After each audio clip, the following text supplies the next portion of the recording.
Pasca erupsinya Gunung Sinabung beberapa hari yang lalu, harga berbagai sayur-sayuran di Kabupaten Aceh Singkil masih stabil, sementara harga cabai merah mengalami kenaikan hingga 100% yang dijual Rp40.000 per kilogram.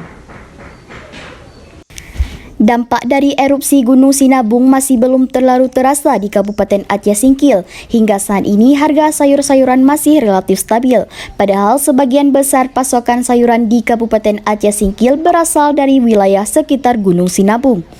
Namun meski demikian, dalam seminggu ini kenaikan harga barang terjadi pada cabai merah. Kenaikan harga cabai hampir 100%. Dari harga sebelumnya dijual Rp22.000 per kilogram, kini menjadi Rp40.000 per kilogram. Menurut salah seorang pedagang, Budi Hardin mengatakan, kenaikan harga cabai merah terjadi sejak seminggu lalu sehingga membuat pembeli mulai mengeluh, sementara sayuran lainnya masih stabil. Ya, kalau untuk dampaknya saat ini belum terasa. Tapi yang udah terasa sekarang harga cabai yang udah naik. Berapa bang kenaikannya? Kenaikannya lebih dari 12.000. Jadi sekarang harga cabai berapa? Sekarang harga cabai 40. Sebelumnya?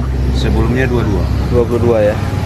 Kalau untuk ini penjualan gimana bang? Untuk penjual ya agak mengeluh lah masyarakat. Budi menambahkan jika erupsi Gunung Sinabung kian berkepanjangan, dipastikan harga sayuran di Kabupaten Aceh Singkil akan mengalami kenaikan seperti erupsi Sinabung sebelumnya. Dari Aceh Singkil, Fatra Wiska Tiara melaporkan.